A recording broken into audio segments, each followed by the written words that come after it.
Hey there, Latin half students. This is your class for March 26th. Hopefully, you guys are all doing well. Our family is doing fine. I did hear from some of you guys, and I got even a really fun picture from the Wagners this week, which you will see in your newsletter coming up from CCS. So that's exciting. And I want to show you what our new news is. We were supposed to go on a trip right before spring break, and because that got canceled with all this virus stuff going on, we've been wanting to get a new puppy, but we've been having trouble finding one, and they're expensive because we have to buy a hypoallergenic. But anyways, we decided to use some of our trip money for getting a dog. So I wanted to show you the pictures of our new little girl that will be joining us. She is a giant schnauzer, so she's gonna be big, which is really fun for me because I live up here on the mountain and I really like to go hiking, and I'd like to have a big dog. Also, my husband's a firefighter, so it would be nice to have a little bit more of a guard dog. But anyways, kind of fun. I'll keep you updated as we go along. Okay, let's jump into Latin. Woohoo! All right, so from last week, a few quick things about your quiz. I wanted to talk about a verb that you learned that looks like this, potest. This is actually two verbs joined together, potest. This part means is able to or can. This part is the is, I guess, so this means able to or can. So when you join them together, it's is able to, right? So before any other letter besides an S, this letter here remains a T. But when we get to est and sunt, this letter here changes to an S.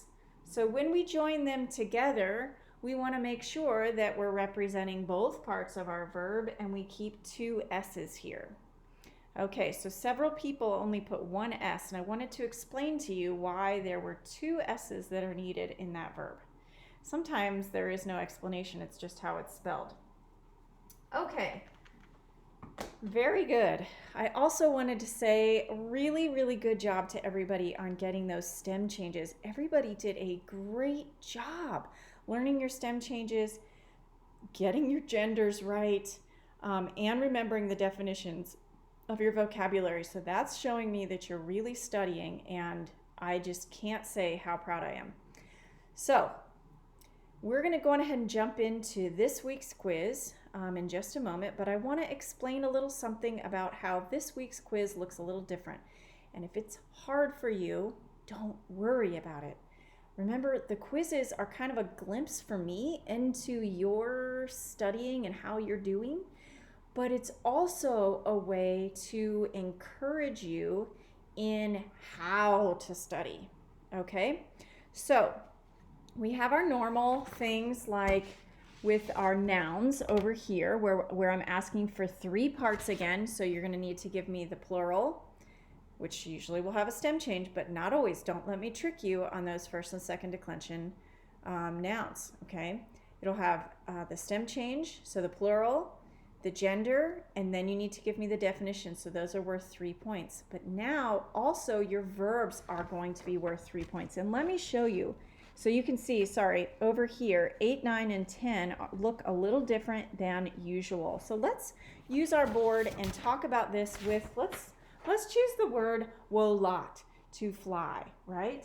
Or he flies, or the bird flies. Okay, so normally, this is what it'll look like on our quiz, okay? What I'm looking for here is when you see this verb, okay, you think in your mind the word wolot, which is good. You can even write it underneath if that helps you, okay? Just don't write it in the blank because that's not what we're looking for. We're looking for the infinitive ending that's going to go here. So there's our characteristic vowel. We know it ends in RE, right? So we're going to write the infinitive ending are here. It's a what number verb? A number 1, so that's normal. But over here, remember our infinitive is to verb, right? So over here, we would write to fly. Okay, I hope that that makes sense. You're going to go on ahead and pause the video, take your quiz, and even have your mom take a picture of it now and send it to me before we forget, and then start your video back up again.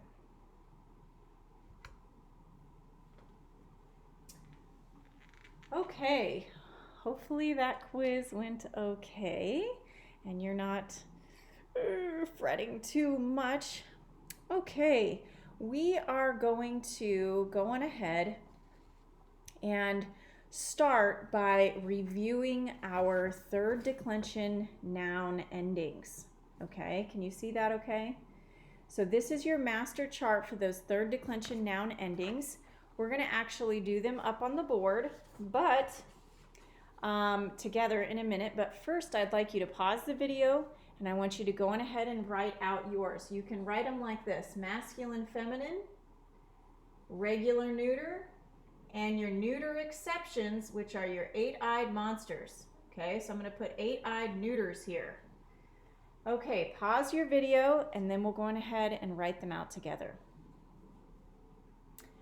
Okay, so our masculine feminine, as we all know, is any, ace, ace, is, or, ibis, ibis. Very good.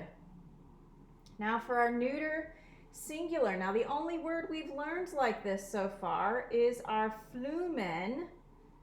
Okay, remember our river that we drew? And its stem change when we make a plural is flumina. Okay, so our ending here, it can come to us really looking like just about anything. So we're going to put any here. Neuter law. Nominative and accusative are the same. Any, is, the rest of them basically look like this, but they don't keep that. Ibis, ibis.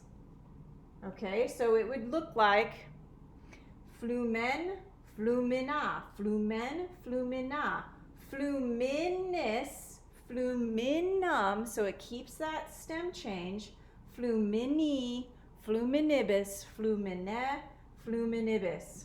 Okay, and we had 2 8-eyed monsters. If you remember, there was our big C out here, and we had our little dude. Okay, let's see if I can, he's sad, right? And he's our little animal who is in the sea. So we had mare, Maria, animal, animalia. Okay, and these guys are unique because they like to keep their eyes. Remember, there are 8-eyed monsters. And I'm going to talk about this because we got something cool going on here soon. All right, so let's talk about our 8-eyed monsters. They're going to come to us looking in, they can look in any form, although these are the only 2 8-eyed monsters that you're going to learn about for a long time. I think you'll just add one more to this picture eventually. Okay? Any, now it's going to keep the right? Because it's neuter, but it also keeps its I. So any, neuter law again. Accusative and nominative are the same. Any is, now wait a second.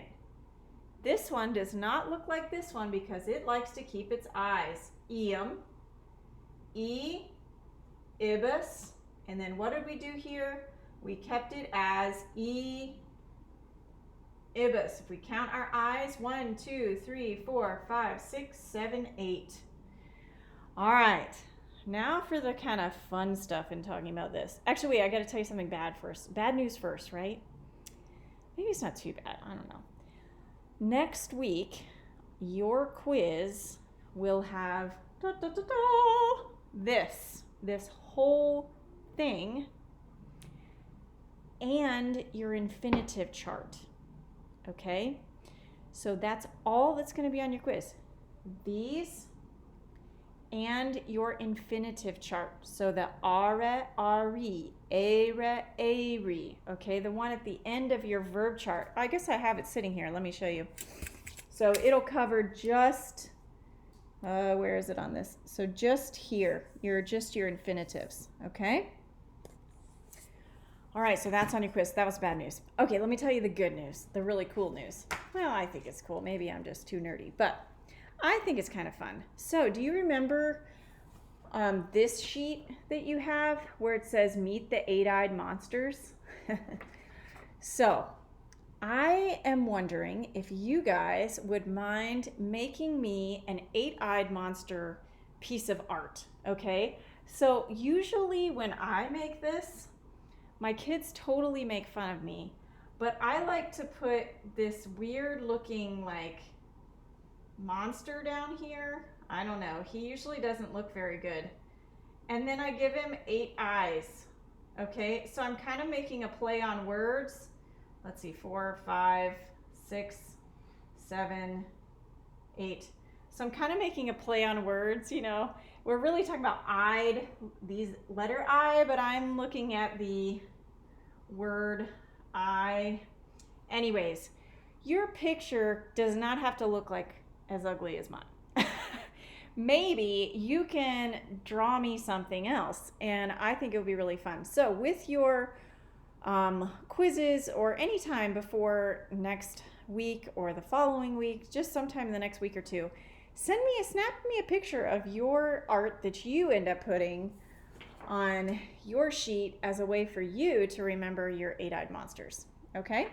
And if you're really into it, although I promise I would never do this without your permission, I may even send it to Mrs. Taylor to put up on our, Sunday newsletter thing. Because, hey, why not? We're showing what we're doing, right? Okay, let's move on. I'm getting kind of too excited about that. All right, so the other thing I wanted to review before we move into our reading again this week is I want to review, let's see if I can get that. I would like to review our infinitive chart, okay? Really, we could review the whole chart, but you can just do that on your own. So we're just gonna go over the infinitive endings, okay? So our infinitives, and we have our actives and our passives. So again, pause the video and write yours up and then start it back up again, and I will be doing mine. Well, we'll be doing it together. Okay, so here we are. We have our first declension, or not declension, conjugation. Sorry about that, people. Okay, I'm a little bit uneducated, I guess. Okay, are, ari, era, ari, era. Now our very rebellious e. Era, e, and finally, ira, iri.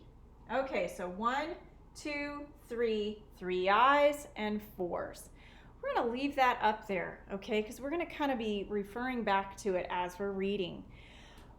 But I also want to take a minute and review how we use these, okay? So you were given a sheet that looked like this last week, which I've also attached to this week's email just in case. But this is your using your infinitives. Now we've talked about the first one. We use it with, it could be a complementary, okay? So it's with potest. So this was our complementary infinitive, okay? And this was one, these were words like fish are able to swim. Okay, so this one used nominative plus something plus potest or post-sunt. Okay, and look, I have 2 S's. Nice. Okay, and so here went our infinitive. Our second one is something that you've already learned, okay? But let's give it a fancy name. It's not really a fancy name, but the second one is with necesse est. Do you remember what that means? That means it is necessary. Okay, this is our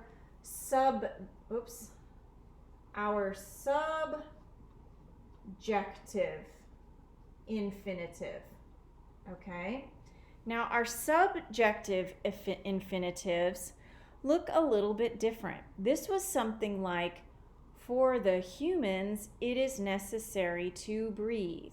Okay, so that one looked like dative, right? For the humans, hominibus, plus our infinitive here, plus necesse est. Now the reason this is called a subjective is because essentially the infinitive is functioning as the subject. It's telling what is necessary, okay? So in this case, when we said for humans, it is necessary to breathe. So to breathe is functioning as the subject. We don't see a whole lot of these, but they are certainly there. Okay, now number 3, we are going to see today as we're reading. Okay, so let's go on ahead and open up to our reading. We are reading section 4 of chapter 10.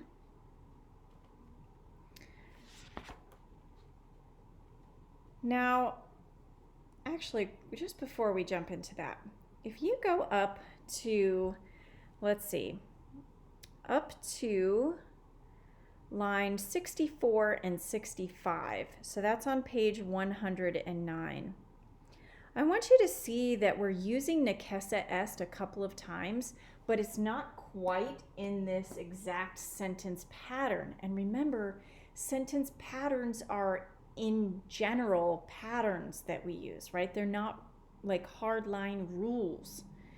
So I want you to see something here. So let's start with spirare necesse est homini. So to breathe, so here it's functioning very easily. We see it functioning as a subject, right? The infinitive here. To breathe is necessary homini, for a human. There's our dative. Our dative in this one came at the end. Okay, so these are again just patterns. If we look at the next sentence, it says, edere quoque homini necesse est, nemo enim sine cibo vivere potest. So here we're going to see in one sentence both the complementary infinitive and the subjective infinitive. Okay, so we have edere quoque homini necesse est. So to eat also is necessary homini, for the human. So again, we're seeing a different pattern than exactly what's up here on the board, but we get the general idea, right? I don't think we need to translate the rest. Let's look at the next sentence. Necesse est cibum habere. So this one is also very weird in its, order for us. But this one seems a little more natural in English, right? It is necessary to have food. Oh my goodness, isn't that the truth? Yes. Okay, and the next sentence says, pecuniam habere necesse est. Money, it is necessary to have, which kind of sounds Yoda-ish to me. But anyways, nam qui pecuniam non habet, cibum emere non potest. So because he who does not have money is not able to buy food. That is so true. All right, the next sentence is kind of why I wanted to keep reading, because there's one in here that's a little trickier. Okay, this next sentence. Sine pecunia cibus e mi non potest. Now, this one is saying, do you see the prepositional phrase at the beginning? Sine pecunia, without money. Kibus, there's our subject. Food, now we go to the main verb at the end, is not able, non potest, emi. Now this is the verb emere, okay? Emere, so what number verb is this? This is a number 3. So we are looking at a passive, so we just took, there's our the root of our verb, okay? And instead of an active, we have a passive ending here, which is kind of tricky looking because it's just one letter, those sneaky little 3s. Okay, so food is, without money, food is not able, so if it's passive, it would be to be bought. All right, that's enough of our old stuff. I just wanted to go back over some of these very, just a little trickier sentences that you would have seen over the week. Again, don't forget to send me your questions, okay? All right, so we are opening up to section 4, which begins at line 88. Now we're going to kind of do this in the same pattern where I'm going to read in Latin and then I'll tell you to pause it, you'll pause it, translate it to your mom, push play, hear the anything else, you know, like the translation and anything else from the sentence that might stand out, and try to pay attention for what might stand out. Okay. Some of the sentences, though, I might do a couple so that we're not stopping so many times, okay? All right, let's see how this goes. So, starting with line 88. I wish I could call on you guys. Oh well. All right. Marcus et Quintus et Julia in horto sunt. Pause. Marcus and Quintus and Julia are in the garden. Marcus et Quintus inter arbores ambulant. Julia cum cane inter rosas ambulat. Pause. Marcus and Quintus walk among or between the trees. You notice that prepositional phrase there, inter arbores. So that's a prepositional phrase that takes the accusative, right? Julia cum cane, so Julia with the dog walks inter rosas, among the roses. Okay, anybody else like to walk among the roses? I like to walk among the roses, except that they have thorns, right? So anyways, I'm guessing she's walking between, not like through the rose bush. Okay. Quid faciunt pueri? Ooh, faciunt. Remember what that's a new word from last section. This is, what are the boys doing? Now, faciunt was what number verb? This was one of our, this is our word, facit. Remember, we have facit, fugit, kipit, and spigot. Hopefully you can read my writing, I apologize. These are our third eyes here. Okay, so in that, when it goes from facit, it keeps its eye in that third eye to, instead of being facunt, it's faciunt. All right, we get the word factory, manufacturer, stuff like that from that verb. It's kind of a cool verb. We see it a lot. Okay, so what are the boys doing? Uh-oh, the boys are up to trouble usually. Pueri nidos quaerunt. Pause. The boys seek nests, or are hunting for nests. Quid facit Julia? What is Julia doing? Julia canet, la la la, right? Here she is again, she's singing. Julia is singing. Pueri, puellam, canere, audiunt. Pause. Okay, maybe you had a little trouble with this sentence. That's because, maybe you didn't. let's just see if you're right. This sentence is something called